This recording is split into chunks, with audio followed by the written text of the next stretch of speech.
Los saludamos, amigas y amigos de 15 UCR, este medio televisivo que se paga con los impuestos que tributan los habitantes de este país. Volvemos a tener con nosotros a alguien que algo sabe de eso, porque por como 15 días fue ministro de Hacienda, entonces algo sabe de la recaudación de impuestos, don José Rafael Brenes, pero no es el tema del Ministerio de Hacienda. Además fue viceministro de Hacienda antes que eso, y antes de eso fue viceministro de Ofiplan, o de Mideplan, como más bien se llama. Ofiplan fue el nombre original de la oficina cuando estaba en la presidencia. Cuando dejó la presidencia se llamó Mideplan, pero no vamos a hablar de eso. Pero sí quiero hablar de gracias a la vida que me ha dado tanto. Y yo no soy Violeta Parra, pero que no solo lo pensó muy bien, sino que lo cantó muy lindo, sino que tengo que agradecer al canal y a la Escuela de Economía que este año han hecho una serie de actividades de los 25 años que se cumplieron en la primera mitad del año, y han hecho una serie de celebraciones y eventos. Quiero decir que este es el programa 1251 de los programas de Economía y Sociedad. Tengo también que agradecer a la vida que en algún momento, cuando don Carlos Vargas Pagán era ministro de Planificación y la oficina de planificación estaba no muy lejos del Mercado Central o no muy lejos del Banco Nacional, un día, creo que en el cuarto piso, bajé al cuarto piso donde estaba la oficina del viceministro, que era un joven, y él todavía, excepto por su barba, mantiene bastante la cara de joven, aunque ha llovido alguillo desde entonces. Pero la vida me dio un jefe. Yo tenía un proyecto en Mideplan y el jefe era don José Rafael, y hemos desde entonces desarrollado una linda relación, que es de esas cosas que yo por lo menos doy gracias a la vida. Don José Rafael, ya lo dije, fue luego a Hacienda, y luego creo que estuvo en un proyecto que tenía un espacio en el antiguo edificio del Banco Crédito Agrícola, que estaba junto al Banco Central, junto al Parque Central, en el área sur y posteriormente, un día, la junta directiva lo nombró gerente del Banco Central.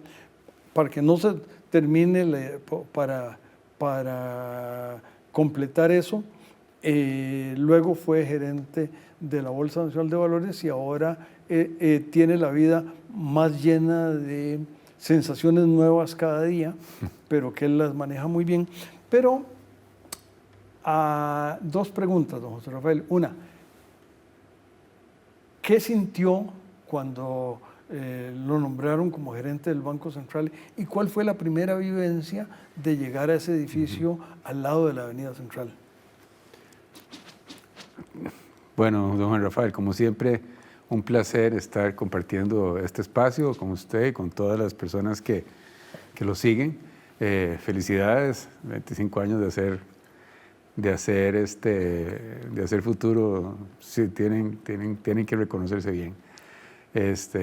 Yo también le doy gracias a la vida y a Dios de haber podido desarrollado no solamente una actividad profesional muy enriquecedora a su lado, sino sobre todo una amistad que ya va para los 30 y tantos años. Así que llueve y llueve, ¿verdad? Pero lo bueno es que cuando uno se moja crece, así que Eso es bien, siempre es bonito. Sí, yo, ahora que se están celebrando los 75 años del Banco Central, yo tuve la oportunidad de participar en un periodo corto de manera directa en esa historia. Yo ocupé la gerencia del banco por casi 6 años, a la par de 2 presidentes ejecutivos de lujo, como lo son don Eduardo Lizano y don Francisco de Paula Gutiérrez, que Dios tenga en su gloria. Así que me tocó trabajar igual que cuando me tocó con usted, a la par de personas que realmente se constituyen en ejemplos, en maestros y en mentores. Así que desde el punto de vista personal y profesional fue una experiencia realmente muy, muy enriquecedora. Recientemente tuve la oportunidad de participar en una de las actividades que organiza la Academia de Centroamérica para hacer la presentación del programa monetario, de la actualización del programa monetario del Banco Central, que es el principal instrumento de política a la hora de implementar su, valga la redundancia, política de metas de inflación. Y se dio una discusión interesante en el sentido de que 75 años después de lo que el banco, desde la fundación del banco, ¿qué es lo que la gente hoy piensa que el Banco Central hace, verdad? O sea, ¿cuál ha sido el resultado de esa trayectoria? Y yo, de alguna manera, lo que expresaba era que para la mayoría de la gente lo que el Banco Central hace es determinar el tipo de cambio. Y paradójicamente eso es algo que en teoría no hace. Pero bueno, déjeme hacerle una acotación de cuando usted venía a comer hamburguesas aquí por San Pedro. Había un lugar que no recuerdo cómo se llama y no me lo recuerde, por favor, porque nos salimos enfrente del Banco Central, en la esquina que era de Monumental, ya no es... era el lugar donde se compraban dólares. Los dólares no se compraban en los bancos. No. Y estoy hablando de cuando usted era adolescente, por eso es que me estoy remitiendo. Entonces, de acuerdo con esa visión, la política del Banco Central la hacían los cambistas al otro lado de la calle. En la esquina había un pasadizo. Yo nada fui a comprar y uno físicamente intercambiaba colones por dólares, y para no hacerlo en la calle uno entraba ahí como a un reservado. Qué curioso.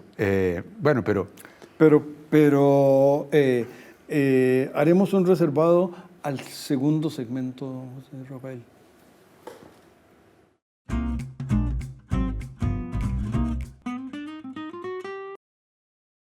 Mi nombre es Gabriela Mayorga y esto es Economía para Llevar. Hoy hablamos del Banco Central de Costa Rica. Cuando todo sube de precio y el costo por vivir se incrementa y de repente ya la plata simplemente no alcanza, eso se llama inflación. En Costa Rica, el Banco Central es la entidad que por su ley trata prioritariamente de atender el problema de la inflación. Este aumento sostenido y generalizado de los precios de los bienes y los servicios. El controlar la inflación es muy importante porque la estabilidad de precios protege el poder adquisitivo, nos genera tranquilidad en el largo plazo y se fomenta la certidumbre para poder tomar decisiones de inversión o consumo. Sin duda, mantener una inflación controlada es necesario para generar un entorno apropiado para el crecimiento económico. Esa tarea es responsabilidad del Banco Central de Costa Rica, una entidad que es pública, que es independiente y que goza de una tremenda credibilidad por todos los agentes económicos, personas y empresas que somos y hacemos la economía nacional. Larga vida al Banco Central de Costa Rica, a la confianza en su gestión, a los datos y a las políticas económicas que han sostenido sin demasiados sobresaltos la inflación y la economía costarricense desde su creación.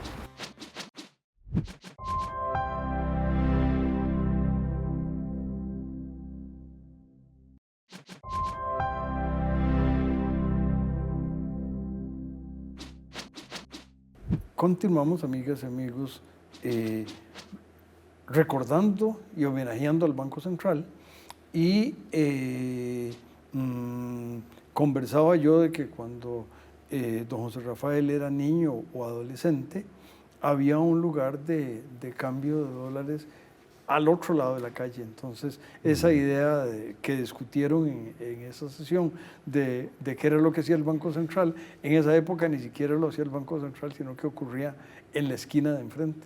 Sí, es interesante e importante tomar la excusa de los 75 años un poco como para poner en contexto lo que ha cambiado la estructura institucional de nuestro país y en particular en lo que tiene que ver con el manejo de la política macroeconómica. Cuando yo llegué al Ministerio de Planificación, Jorge Guardia,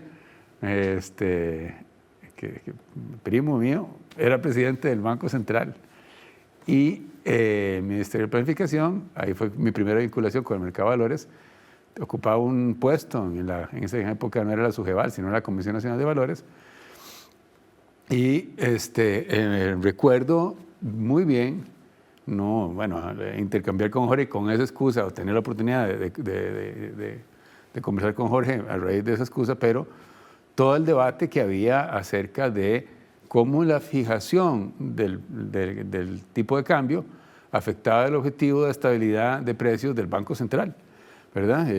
Don Eduardo, durante mucho tiempo,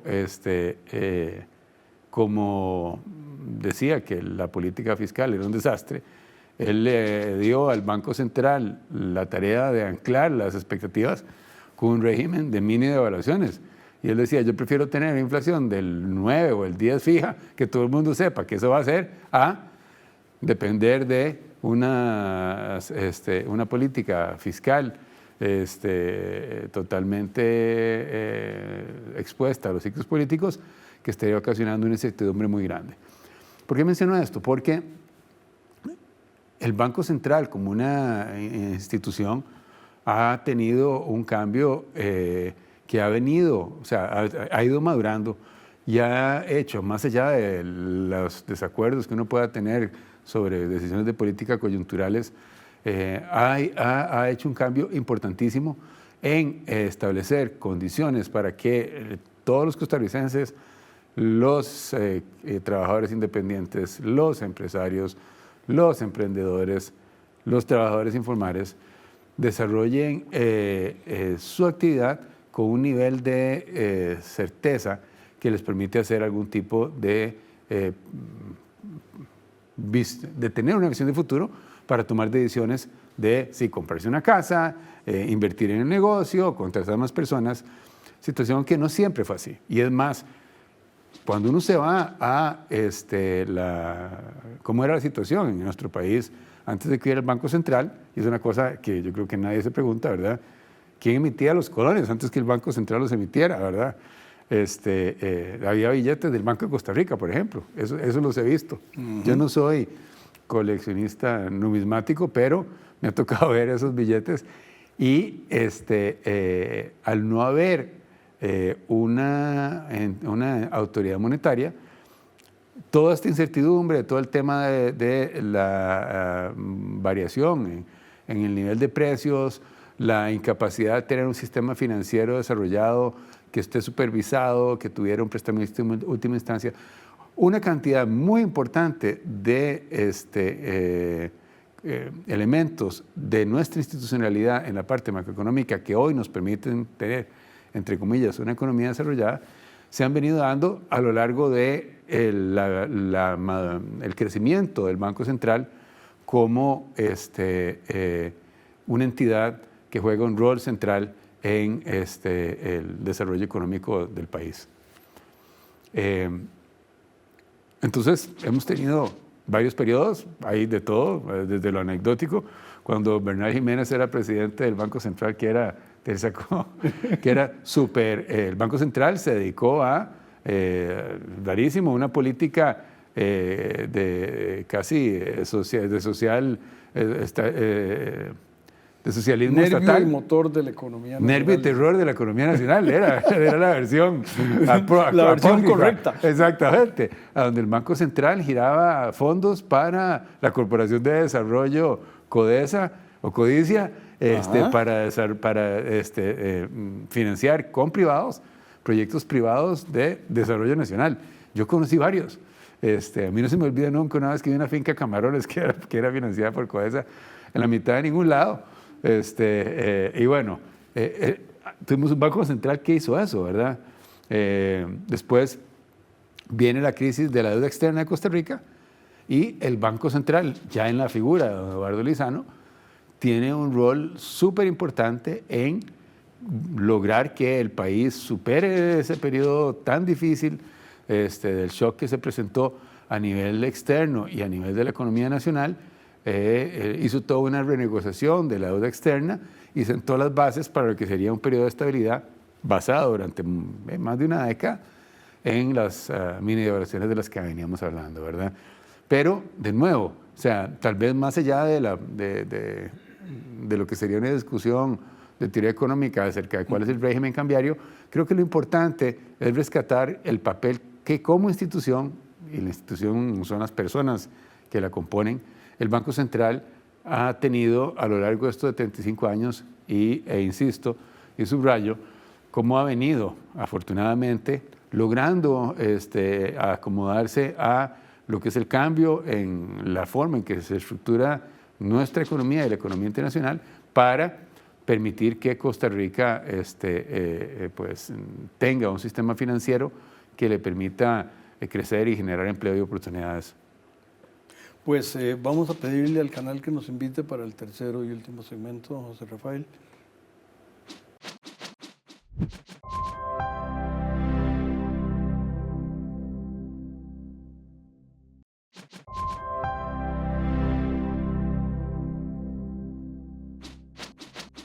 Comentaba usted, don José Rafael, de don Eduardo, en su primer periodo de don Eduardo, que es el S de las mini devaluaciones y esa caracterización de es mejor que la inflación sea de 9 o 10, pero a usted le tocó el otro don Eduardo, le tocó el don Eduardo de la segunda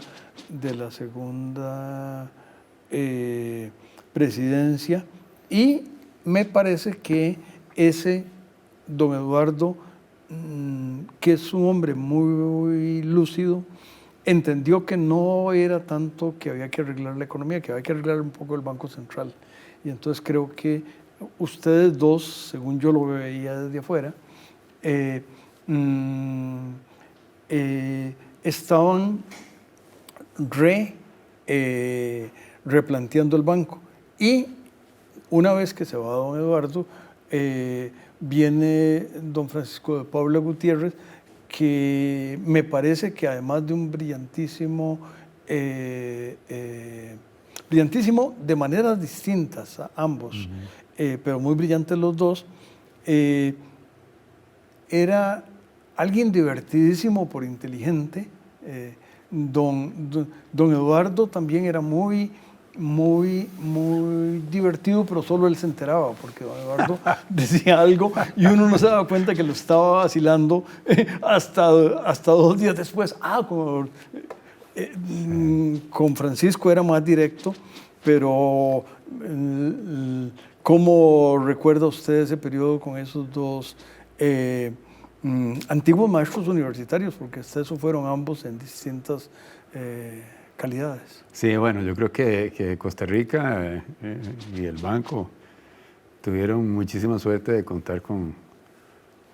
haber contado con dos profesionales y dos personas de la calidad y riqueza humana de tanto de don Eduardo como de Guti. Guti, siempre que me acuerdo de él, me acuerdo de que decía, ¡qué canela! ¿Verdad? ¡Qué canela! ¡Qué canela! Ese es un dicho que a mí no me tocó, pero que pues, esa era la expresión máxima que le gustaba. Sí, dos enfoques diferentes y dos momentos del banco. Don Eduardo, como usted bien señala, ¿verdad? En la segunda oportunidad, cuando a mí me tocó acompañarlo como gerente general del banco, él se había planteado la necesidad de modernizar el banco, ¿verdad? Y eso implicó un cambio muy importante desde el punto de vista, digamos, no solo de la estructura de la política, y empezó a sentar las bases para lo que iba a ser un mecanismo de flotación cambiaria, primero, ¿verdad? Para abandonar sus adoradas milivaciones y empezar a tener una flexibilidad y abandonar el tipo de cambio como objetivo de política para poder utilizar, para poder concentrarse en lo que era la parte de fijación de precios de tasas de interés y eventualmente continuar el proceso hacia un esquema de metas de inflación. Pero don Eduardo no solamente trabajó en eso, sino que se preocupaba muchísimo por la eficiencia del sistema financiero nacional. Y el Banco Central, como rector, que tiene dentro de sus objetivos secundarios el velar por la eficiencia y estabilidad del sistema financiero nacional, don Eduardo tuvo unos encuentros muy fuertes, logrando que el Banco Central y el esquema de supervisión en general lograra una posición, digamos, la posición que le correspondía frente a bancos estatales que durante muchísimo tiempo habían tenido prácticamente una autonomía e independencia que respondía a un papel que habían jugado en el pasado como proveedores únicos de crédito y canalizadores del crédito y casi que determinando a cuáles actividades productivas se les podía prestar. El tema de los avales, yo estudio economía agrícola aquí y yo digo que uno estudia economía agrícola para aprobar avales. Eso era lo que más o menos hacían los economistas agrícolas en esa época. Pero don Eduardo tuvo, y además en esa época estaba don William Hayden frente al Banco Nacional y el crédito de William dijo el banco tiene que crecer porque está perdiendo posición de mercado frente a los bancos privados que ya estaban teniendo un rol mucho más importante y empezó a crecer el crédito al 38, 40%, o sea, y don Eduardo le dijo, no, eso no se puede. Y fue toda una lucha no solo de personas, sino también, de nuevo, de cómo el sistema institucional adquiere madurez para establecer condiciones que garanticen la estabilidad del sistema financiero. Y entonces don Eduardo se preocupó tanto por el tema del banco como por el tema del Banco Central como por el tema del sistema financiero. Pero como usted mencionaba, ¿verdad? Don Eduardo es una persona no solamente brillante, sino que además tiene una claridad en cómo se pueden gestionar los cambios en una sociedad como la costarricense. Don Eduardo tiene una frase que me quedó grabada y es que en Costa Rica solo las cosas solo cambian si parece que no están cambiando, ¿verdad? Porque en el momento en que usted acelera un proceso de cambio, van a surgir todas aquellas personas a las que usted está afectando y va a tener una oposición violenta a querer hacer transformaciones que son necesarias. En el caso de Guti, le queda un minuto, sí, menos de un minuto para en el caso de Guti, además de tener un humor súper buena gente, ser muy jovial, era un excelente comunicador, ¿verdad? Y sí volvió su cara más se enfocó más en el Banco Central. Y fue uno, tal vez, a mi parecer, el que terminó de dar el paso para que la política monetaria de este país se modernizara. Y eso se abocó. Y la verdad o sea, una claridad, una nitidez en su pensamiento que yo creo que posibilitó y potenció el que tengamos hoy en día un Banco Central moderno. Pues hay que celebrar que tenemos un Banco Central moderno, que tenemos un país estupendo, que usted ayudó a construir junto a esos espléndidos costarricenses volver a agradecer a la universidad, a Canal 15, a las autoridades de la facultad por todo lo que han hecho, por celebrar las reuniones semanales que tenemos con la teleaudiencia. Muchas gracias, don José Rafael. A usted, don Rafael. Igualmente.